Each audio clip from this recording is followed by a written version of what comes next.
AI now enables robots to adapt rapidly to changing real-world conditions. So this research just came out yesterday. It's from Facebook, CMU, and Berkeley AI Research, and introduced this thing called rapid motor adaptation, which is a awesome new technique, let's call it that way. It leverages reinforcement learning plus supervised learning in order to do these rapid adaptations to various novel and unknown environments, as you can see here. So let me just zoom in. This robot is basically trained, so the reward function is just move straight ahead, and there's it's heavily shaped. We'll see that in a moment. But the whole point I want you to notice here is that this matrix is oiled up, so and the robot has never seen something like a similar environment like this. And it hasn't been fine-tuned, neither has been the simulation calibrated to kind of depict the state of this particular environment. So again, it's trained completely in the simulation. It's using RL, it's using supervised learning, and we'll see the details of the paper in a second, but let me just show you a couple more cool examples. So here, again, you can see it's just moving straight ahead, so it's kind of going towards the rock, but that's not the point. You can see it's adaptively, it can kind of go down these rocks, and it doesn't kind of fall over. So it's it looks pretty much more natural compared to some of the previous methods we've been seeing. And finally, this one is really cool. So the robot goes over this super hard environment, and the leg kind of stucks here, and then after a couple of moments, instead of falling over, it unstucks and it continues walking. So I find this super exciting. I can imagine a huge number of cool applications where these robots could be doing the jobs that humans can't or should not, some high radiation areas or whatnot. Again, this can and will probably be used in military purposes, but that's, I guess, a topic for another video. Let me now, having said that, let's jump to the paper and let's see how this thing works. Okay, so again, this is a work by Ashish Kumar, Zipeng Fu, Deepak Pathak, and Jitendra Malik. So that's Berkeley folks, CMU, and Facebook. And what I want you to notice here is they've been testing this on a wide variety of environments, and interesting thing is written here. So the robot achieves this high success rate despite never having seen unstable or sinking ground, obstructive vegetation, or stairs during training. All deployment results are with the same policy, without any simulation calibration or real-world fine-tuning. So usually, if you watch my video on OpenAI's robotic hand solving Rubik's Cube, which I super recommend you go ahead and watch. So basically, they use this thing called randomized domain adaptation, where the whole point is to so you have a special environment in which you want to deploy a robot, and in their case, they had a cage, they had this robotic hand, and so there was a really constrained setup. And what they did is they kind of measured all of the relevant information, like where the cameras are positioned, and they constructed the simulation in such a way so that it's calibrated, so that the main parameters such as camera position, etc., are kind of baked into the simulation. Here, on the other hand, they don't do that. We'll see the simulation is just sampling a bunch of randomized terrains, which are hard, and they do some curriculum learning. But the important thing is they don't do this simulation calibration, and they don't have this real world fine tuning. I think that even that OpenAI's paper did this fine tuning whereby you basically capture some real data, and then you further fine tune your policy on that real data so that you can kind of better bridge the gap between the simulation and the real world. But here they don't do that, and that's super exciting. Okay, let's see how this model works on the high level. So here is the whole pipeline. Basically, we have the first part is training, obviously. The second part is deployment, where we're using the policy trained in in the real world. So the training part itself consists out of two parts. So the first part is this policy training phase, whereby we are taking these parameters of the environment, such as terrain height. So for example, if you focus on this robot here, it will basically have, it's assuming all the 4 legs are in contact with the ground, you can figure out, you can calculate, because you're in a simulation, you have all of the ground truth data, they just calculate the highest peak of those 4 points, and that's one of the information bits they are using in this ET vector. They also have this motor strength, they have this mass and center of mass information. So that's basically they're putting certain mass objects on top of this robot's back, because they'll be testing it in the same setup later on. And so obviously this thing won't be available during the deployment phase, because that's just something that you have in a simulator. And so again, how the whole things work is the following. So they have this this first stage, they train this RL policy, base policy pi, and they just use proximal policy optimization algorithm from OpenAI, so that's PPO. And again, the goal is just to maximize the reward, where the reward is super shaped. We'll see that in a couple of minutes, but for now, let's just focus and see how this works. So they encode this information, so this environmental vector using this n vector encoder, which is a simple MLP. I think they have 3-layer MLP, and they encode it into this latent extrinsic, how they call it, extrinsics. Latent vector, and it kind of contains the compressed information about the environment, about all of this information here. And aside from that, obviously we are feeding in this current state, which consists out of joint position, joint velocities, etc. They also have this action. So what the actions are is basically you just set the joint position. These are joint position of all of the 12 actuated joints on this robot, and that will be the action. And finally, those actions will be converted to torques using something called PD controllers. And then you have your usual RL setup. Basically, you have your environment here. So let me kind of abstract this. So you have environment, let's call it E.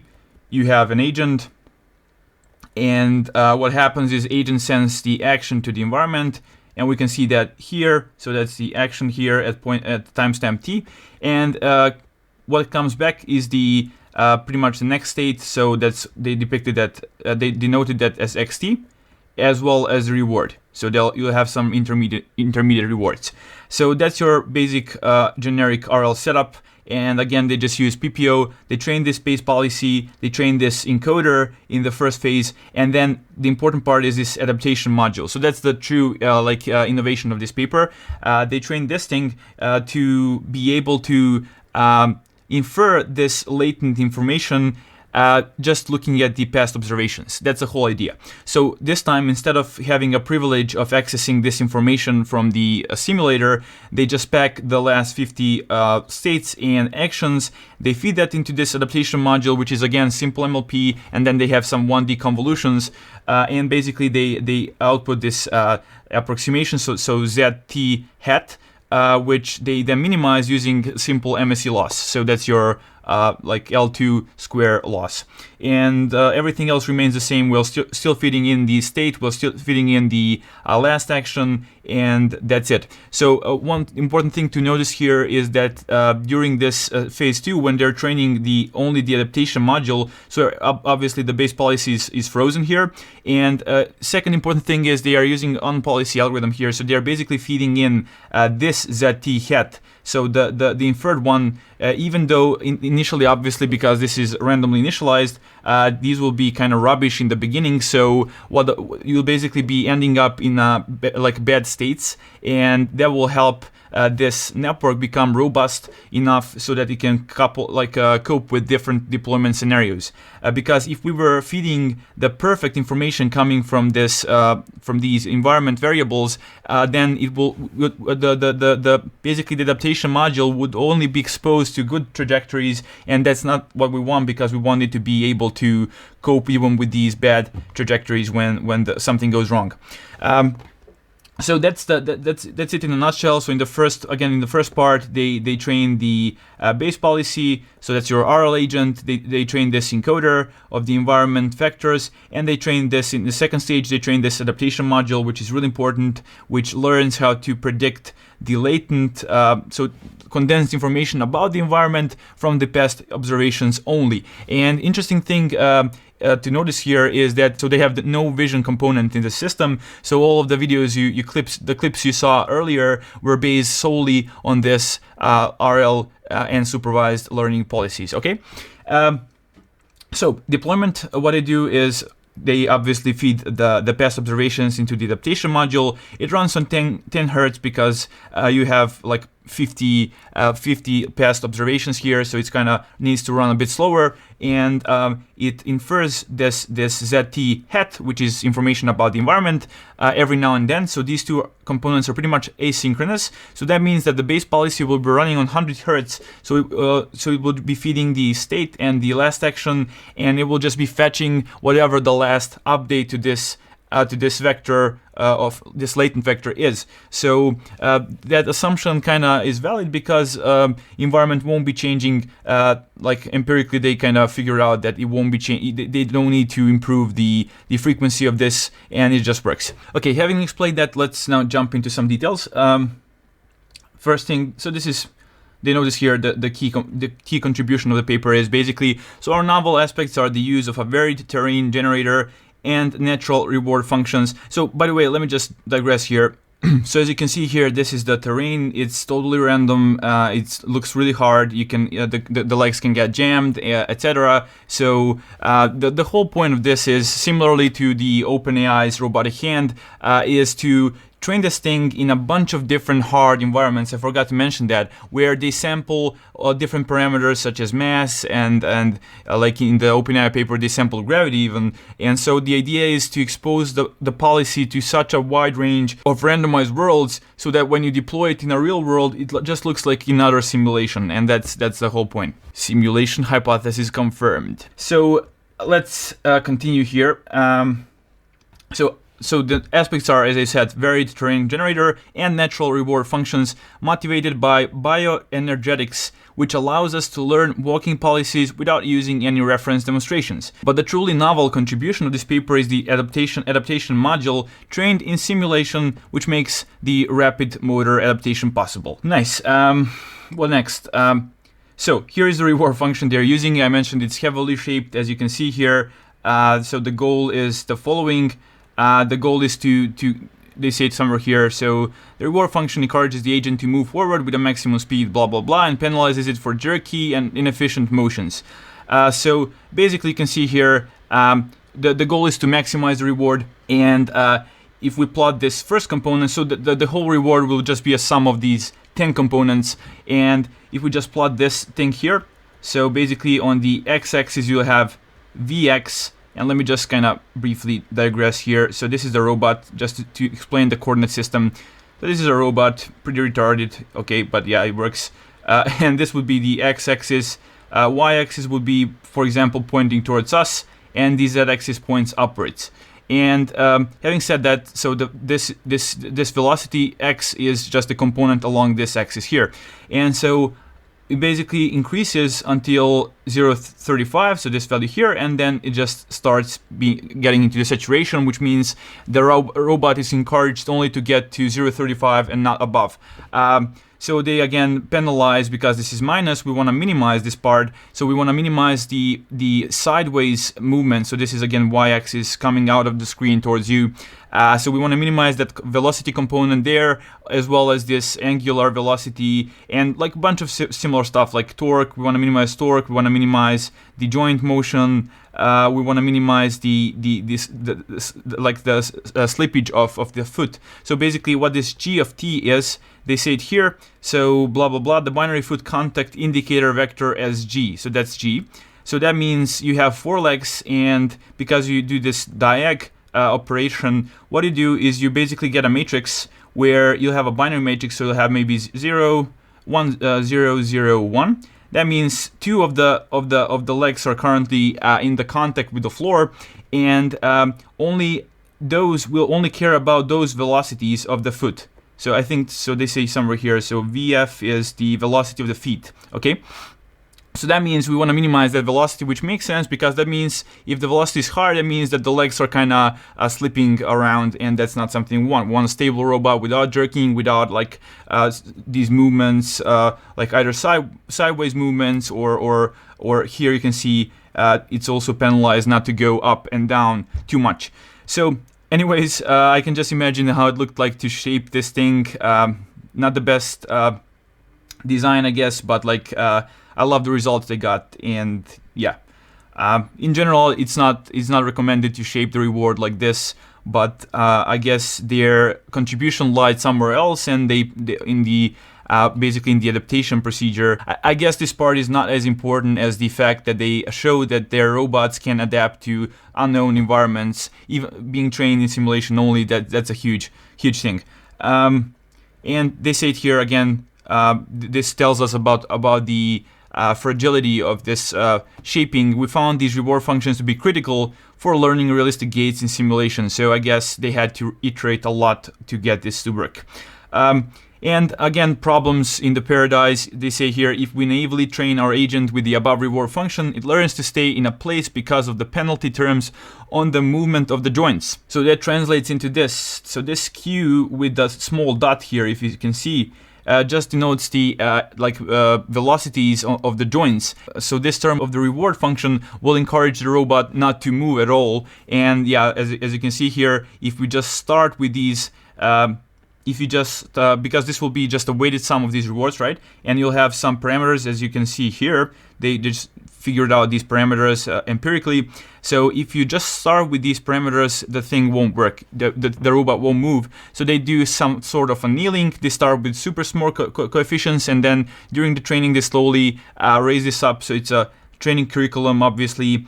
And yeah. And they say to prevent the collapse, we start the training with very small penalty coefficients, and then gradually increase the strength of these coefficients using a fixed curriculum. We also linearly increase the difficulty of other perturbations such as mass, friction, and motor strength as the training progresses. We don't have any curriculum on the terrains and start the training with randomly sampling the terrain profiles from the same fixed difficulty. Bottom line, certain parts of the environment are under curriculum, certain parts like the terrain itself is always sampled from the very same difficulty.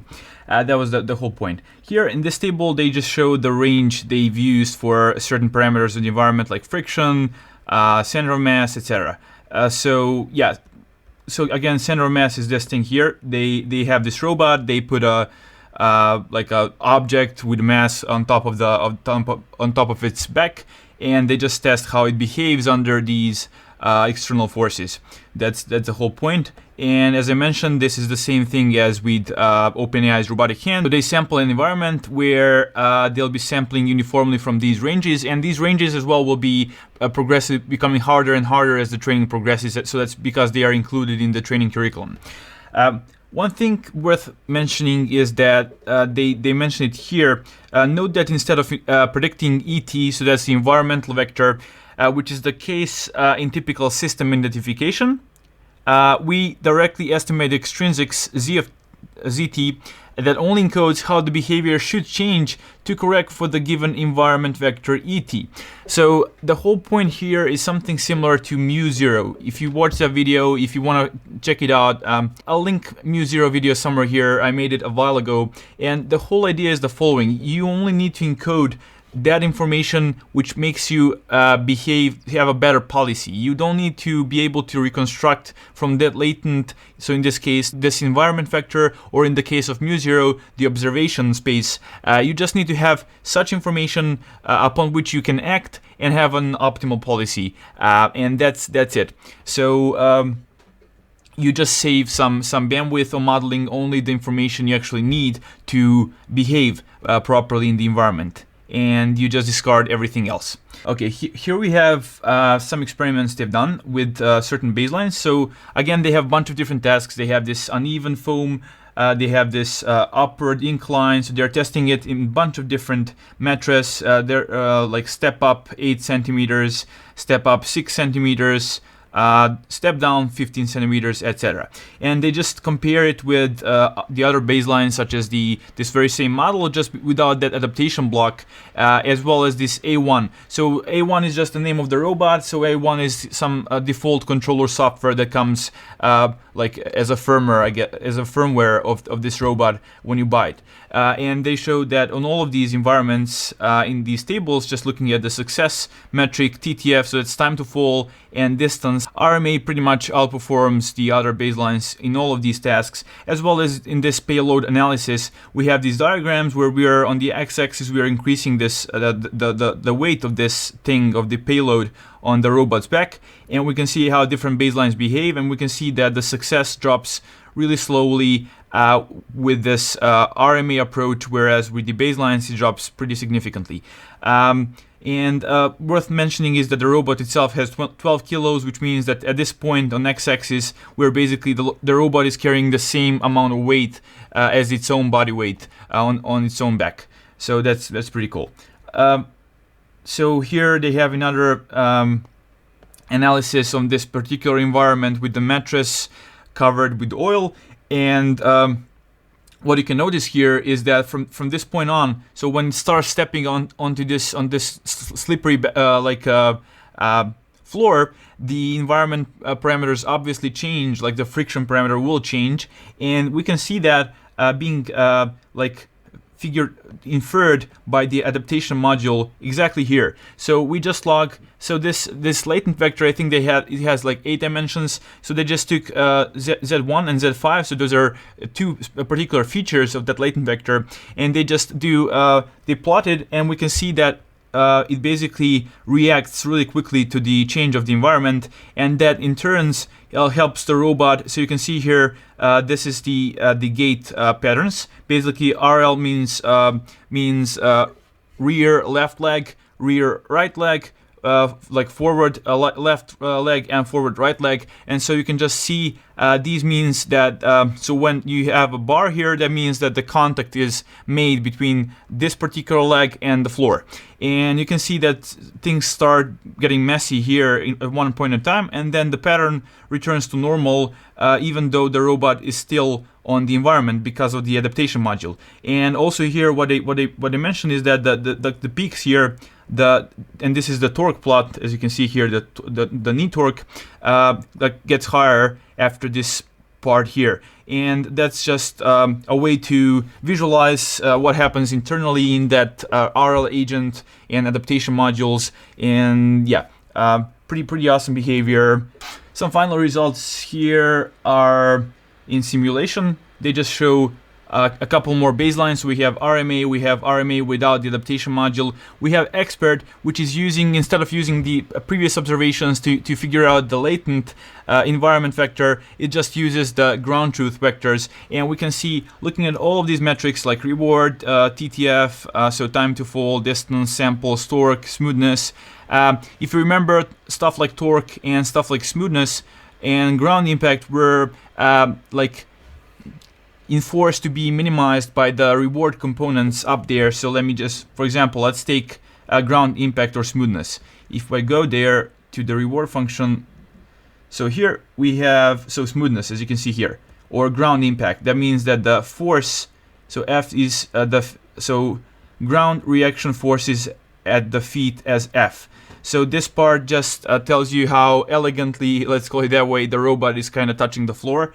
And it should be minimized looking at this because it's a part of the component with a minus prefix here.